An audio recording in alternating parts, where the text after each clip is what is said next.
যে দুজনের নাম বললেন এদের নাম আমরা নিতে চাই না। আমরা জানি এরা হচ্ছে মেডিকেল ফ্র্যাটার্নিটির হচ্ছে কলঙ্ক। যেদিন ওই অভয়ার নৃশংস হত্যাকাণ্ড হয়েছিল সেই দিন এখান থেকে মিটিং করে সবাই দৌড়েছিল আরজি করে, এবং আমরা সেটাও জানি যে শুধু দৌড়েছিল একটা উদ্দেশ্য নিয়ে, যে তথ্য প্রমাণ লোপাট করবার জন্যই।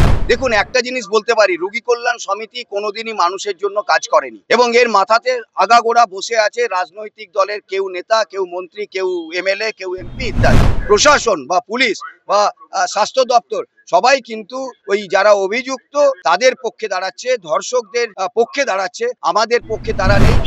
স্যার, অভিজ্ঞ এবং বিরূপাক্ষ বিশ্বাসকে ফের কাউন্সিলের পদে নিয়ে আসা হলো, কি বলবেন সে বিষয়ে? দেখুন, এর থেকে লজ্জাজনক এবং হচ্ছে যন্ত্রণাদায়ক কোনো ঘটনা এ যাবৎ কালের মধ্যে ঘটেছে বলে আমাদের জানা নেই। সবাই জানে যে আরজি করে যে নৃশংস হত্যাকাণ্ড হয়েছিল অভয়ার বা তিলোত্তমার, তার জন্য গোটা পশ্চিমবঙ্গের মানুষ, সারা ভারতবর্ষের মানুষ, সারা পৃথিবীর মানুষ রাস্তায় নেমে এসেছিল। এবং আমরা এটাও জানি যে এই যে মেডিকেল কাউন্সিল, এই মেডিকেল কাউন্সিলের কিছু কিছু সদস্য আছে যাদের বিরুদ্ধে থ্রেট কালচার চালানোর অভিযোগ আছে, তারা অভিযুক্ত। এই মেডিকেল কাউন্সিল হচ্ছে দুর্নীতির উৎসস্থল হিসেবে কাজ করে চলেছে, তারও অসংখ্য অভিযোগ আছে। এবং সবচেয়ে বড় যেটা, যে দুজনের নাম বললেন এদের নাম আমরা নিতে চাই না। আমরা জানি এরা হচ্ছে মেডিকেল ফ্র্যাটার্নিটির হচ্ছে কলঙ্ক, এবং তারা ওই 9 তারিখ যেদিন ওই অভয়ার নৃশংস হত্যাকাণ্ড হয়েছিল সেই দিন এখান থেকে মিটিং করে সবাই দৌড়েছিল আরজি করে, এবং আমরা সেটাও জানি যে শুধু দৌড়েছিল একটা উদ্দেশ্য নিয়ে, যে তথ্য প্রমাণ লোপাট করবার জন্যই এই অভিযোগ হয়েছে। এবং সেই অভিযোগের ভিত্তিতে স্বাস্থ্য দপ্তর তাদেরকে মানে স্বাস্থ্য দপ্তর তাদেরকে সাসপেন্ড করেছে, তাদের বিরুদ্ধে হাই পাওয়ার কমিটি তৈরি করেছে তদন্তের জন্য, এবং সেই তদন্ত শেষ হয়েছে অন্তত প্রায় 3 থেকে 4 সপ্তাহ হয়ে গেল, সেই তদন্ত রিপোর্ট জমা পড়েছে। তা সত্ত্বেও তারা কিন্তু কোনো ব্যবস্থা নেয়নি। এবং তারপরেই আমরা দেখলাম এই দুজন বিশেষ ব্যক্তি যাদের বিরুদ্ধে এই অভয়ার নৃশংস হত্যাকাণ্ডে মানে ওই তথ্য প্রমাণ লোপাট করার অভিযোগ আছে, যাদের বিরুদ্ধে তদন্ত হচ্ছে, তাদেরকে ডেকেই মেডিকেল কাউন্সিলের মিটিং করা হচ্ছে। এর থেকে লজ্জাজনক এবং নজিরবিহীন ঘটনা এ যাবৎ কালের মধ্যে কেন আমরা কোনোদিনই শুনেছি বলে আমাদের মনে হয় না। ফলে আমরা এটাই বলতে চাই যে পশ্চিমবঙ্গের মানুষ যারা আমরা ওই নৃশংস হত্যাকাণ্ডের জন্য আমরা রাস্তায় আছি, তাদেরকে আমরা বলতে চাই যে আমরা এখানে অবস্থান করছি, এটা কেন হলো, কিভাবে হলো সেটা জানতে আমরা স্বাস্থ্য দপ্তর যাব, কারণ তারাই হচ্ছে তাদেরকে সাসপেন্ড করেছিল, তারাই হচ্ছে তদন্ত কমিটি করেছিল, এবং এই মেডিকেল কাউন্সিলে যে রেজিস্ট্রার বসে আছেন তিনি হচ্ছেন অবৈধ বলে ঘোষণা করেছে স্বাস্থ্য দপ্তর। আমাদের এই অবস্থান কাল থেকে জানার পর থেকে আমরা ধারাবাহিকভাবে অবস্থান করে যাচ্ছি। আজকেই আমরা হয়তো যাব স্বাস্থ্য দপ্তরে, গিয়ে আমরা জানতে চাইবো কেন এটা হলো। আপনারা মিটিং করে যে সকল সিদ্ধান্ত নিয়েছিলেন তা কতটা কার্যকরী হচ্ছে বলে মনে হচ্ছে? বেশিরভাগই তো কার্যকরী হচ্ছে না, সেটা একটা পার্ট। যে সিদ্ধান্তগুলো বলেছিল, যে প্রতিশ্রুতিগুলো দিয়েছিল, সেই প্রতিশ্রুতির বেশিরভাগটাই কার্যকর হচ্ছে না।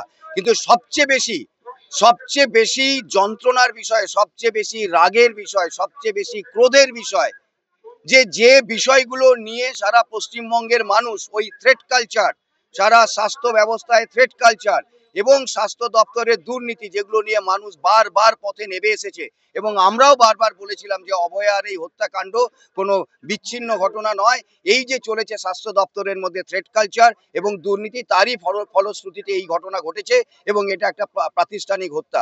সেইটা কিন্তু সরকারের ক্ষেত্রে আমরা বারবার দেখতে পাচ্ছি, সেই থ্রেট কালচারকে প্রশ্রয় দেওয়া হচ্ছে, তাকে আবার ফিরিয়ে নেওয়ার উদ্যোগ নেওয়া হয়েছে। যদি উদ্যোগ না নেওয়া হতো তাহলে কিন্তু এই তাদেরকে ডেকে আবার মিটিং করানো এবং তাদের হয়ে সাফাই দেয়া যে মেডিকেল কাউন্সিলের প্রেসিডেন্ট দিচ্ছেন, এই ঘটনা ঘটতো না।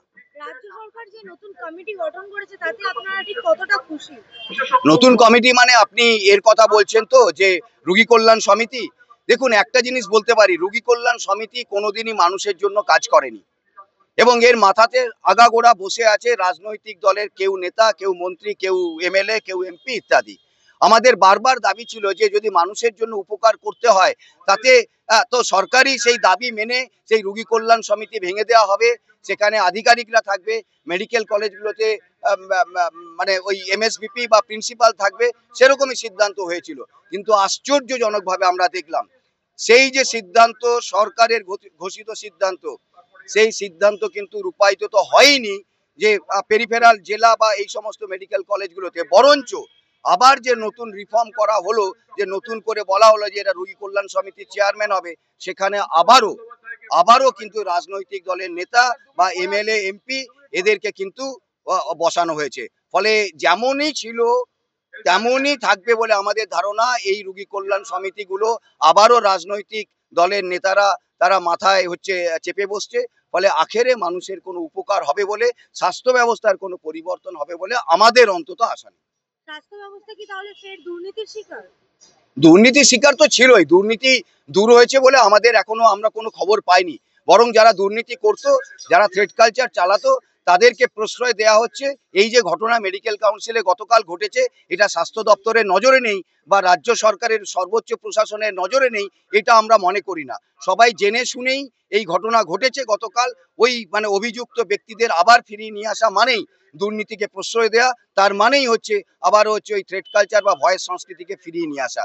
ফলে প্রশ্রয় যদি সর্বোচ্চ স্তর থেকে পায়, যা হবার তাই হবে। এবং আমরাও জানি যে আমরা কিন্তু এটা মানব না, আমরা রাস্তাতেই থাকবো যতক্ষণ না পশ্চিমবঙ্গের বুক থেকে এই দুর্নীতির সিন্ডিকেট, এই ভয়ের সিন্ডিকেট এবং অভয়ের ন্যায় বিচার আমরা আদায় করতে পারছি। এত কিছু হওয়ার পরও স্বাস্থ্যমন্ত্রী এখনো চুপ কেন? দেখুন, সেটা প্রথম দিন থেকেই তিনি চুপ। এ এক অদ্ভুত ব্যাপার, এত কিছু ঘটনা ঘটে যাচ্ছে, তিনি তো তার প্রতিশ্রুতি তিনি যা দিয়েছিলেন জুনিয়র ডাক্তারদের সঙ্গে আলোচনায়, সেই প্রতিশ্রুতি কতগুলো পূরণ হয়েছে তার জবাব দেওয়ার দায়িত্ব হচ্ছে তার। এবং সত্যি কথা বলতে তার কাছে মানুষ আরো অনেক বেশি আশা করেন। তিনি স্বাস্থ্যমন্ত্রী, তিনি স্বরাষ্ট্রমন্ত্রী, তিনি মুখ্যমন্ত্রী। ফলে মানুষের আশা কিন্তু আছে তার কাছে। ফলে জবাব না পেলে তো তার বা এই যে চলছে আন্দোলন, তার সমাধানে তিনি যদি উদ্যোগী না হন, যেমনই চলছিল তেমনই যদি নির্ধারণ করেন বা ঠিক করে রাখেন, তাহলে কিন্তু মানুষের রাগ ক্রোধ বাড়তেই থাকবে এবং তার রাগ ক্রোধের বহিঃপ্রকাশ রাজপথে আছড়ে পড়বে। সেটা মোটেই আমার রাজ্যের জন্য ভালো হবে না। 4 মাস হওয়ার পরে তিলোত্তমার বিচারের কি হলো? 4 মাস তো কেটে গেল। দেখুন, এটা আমরা সত্যি কথা বলতে এটা আমরা হতাশ। যখন সুপ্রিম কোর্ট সুমোটো ভাবে দায়িত্ব নিয়েছিল যে তার বিচার করবে, তারপরের থেকে যা ঘটনাবলী ঘটে গেছে, তাতে আমরা দেখেছি যে হিয়ারিং এর ডেট পাল্টে যাচ্ছে, হিয়ারিং এর সময় পাল্টে যাচ্ছে, কোনো সময় হিয়ারিং বাতিল হয়ে যাচ্ছে। এই সব করতে করতে আলটিমেটলি 4 মাসে, সত্যি কথা বলতে প্রথম যখন শুনানি হয়েছিল তখন আমরা শুনেছিলাম যে মুখবন্ধ খামে এমন কিছু তথ্য আছে যেগুলো দেখলে বা যেগুলো শুনলে যে তারা বিচলিত বোধ করেছিলেন আমাদের মাননীয় বিচারকরা। কিন্তু তারপর থেকে সত্যি কথা বলতে যে আমরা কিন্তু সেই উদ্যোগ বা সেইভাবে তদন্তর অগ্রগতি হয়েছে বা নতুন কোনো ব্যক্তি, আমরা জানি এটা কোনো একক ব্যক্তির ঘটনা নয়, বহু ব্যক্তি এটার সঙ্গে প্রত্যক্ষ বা পরোক্ষভাবে জড়িত ছিল। কোনো মানুষ, সাধারণ মানুষ জানতে চায় যে এই বিচারের কি হলো। এবং এখন যে চলছে শিয়ালদা কোর্টে, আপনারা জানেন সেখানে সাধারণ মানুষের কোনো এন্ট্রি নেই। ফলে কোনো কিছুই আমরা জানতে পারছি না। এবং একে একে সত্যি কথা বলতে যারা অভিযুক্ত ছিল তারা তো তাদেরকে জামিনের জন্য তারা উদ্যোগী হয়েছে, কেউ কেউ তাদের নিজের জায়গায়, কাজের জায়গায় ফেরানোর উদ্যোগ নিয়েছে প্রশাসন। সব মিলিয়ে যদি বলেন, অভয়ার ন্যায় বিচার কিন্তু এই মুহূর্তে আমরা কিন্তু হতাশ অবস্থাতেই আমরা আছি। কতদূর দাঁড়াবে সত্যি কথা বলতে, প্রত্যক্ষ বা পরোক্ষভাবে সবাই শাস্তি পাবে কিনা, এটা কিন্তু একটা প্রশ্নের মুখে দাঁড়িয়ে গেছে। এবং প্রশাসনের উচিত, এবং যারা তদন্তকারী সংস্থা, ভারতের সর্বোচ্চ তদন্তকারী সংস্থা, তাদেরও উচিত যে তাদের কিন্তু মানুষের কাছে তাদেরকে জানানো যে তদন্তের অগ্রগতি এবং তারা কি করতে চলেছে বা কিভাবে হচ্ছে। এটা না জানতে পারলে মানুষের এই হতাশা থেকে ক্রোধ আরো বাড়বে এবং সেই ক্রোধের বহিঃপ্রকাশ কিভাবে হবে তার দায় দায়িত্ব কিন্তু এই তদন্তকারী সংস্থাকেও নিতে হবে এবং রাজ্য সরকার বা অন্যান্য যারা প্রশাসন আছে তাদেরকেও কিন্তু নিতে হবে। কালকে থেকে আপনারা যে অবস্থান বিক্ষোভ করছেন তাতে পুলিশের সহযোগিতা ঠিক কতটা?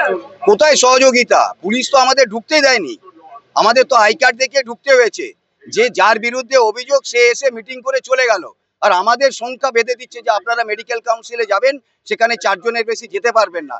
এটা তো প্রথম শুরু হলো যে এটা আমাদের কাউন্সিল, সেই কাউন্সিলে আমরা যেতে পারবো না, তার বিধিনিষেধ কেন সেটা আমরা প্রশ্ন করেছিলাম। তারপর তো দেখলাম যে এরকম একটা ঘটনা ঘটেছে, রাত্রেবেলা সবাই এখানে থাকবে বলে সিদ্ধান্ত করলো এবং তারপরেই শুরু হলো পুলিশের খেলা। যে রাত্রে ওরকম ঠান্ডার মধ্যে হিম পড়ছে, শিশির পড়ছে, কিছু নয়, একটু বসার জন্য চেয়ার বা একটু বসার জন্য তিরপল আর মাথার উপরে একটা আচ্ছাদন, সেইটা নিয়ে এসেও পর্যন্ত পুলিশ লাগাতে দেয়নি। এবং সকালবেলা আপনারা দেখেছেন যে পুলিশ এসে তার মানে বিরাট বাহিনী নিয়ে এসে যা ছিল মাথার উপর আচ্ছাদন, সেই আচ্ছাদন তুলে নিয়ে চলে গেছে।